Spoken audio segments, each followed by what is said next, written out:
घरटं बांधतात ना त्यावेळेस ते सुद्धा खूप टाईम घेतात ते घरटं बांधण्यासाठी.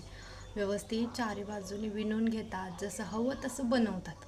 आणि माणूसही ना आपलं घर बांधण्यासाठी किंवा आपलं कुटुंब तयार करण्यासाठी खूप वेळ घेतो. तो आपल्याला जसं हवं तसं घर बांधतो, जसं हवं तसं बांधण्यासाठी किंवा जसं हवं तसं आहे त्यासाठी खूप धडपडतो.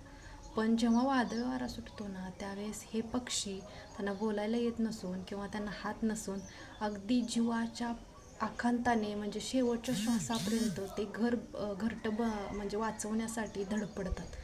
पण माणूस आहे ना, हाच माणूस याला हात असून तो जो काही त्याला पाहिजे ते करू शकत असून सुद्धा मजबुरीचा बहाणा देऊन मात्र टाळून देतो आणि सोडून देतो आणि स्वतःचं घरटं, विस्कटलेलं घरटं पाहून फक्त दुःख व्यक्त करू शकतो. बाकी त्याला घरट्याला वाचवायला मात्र प्रयत्न नाही करत.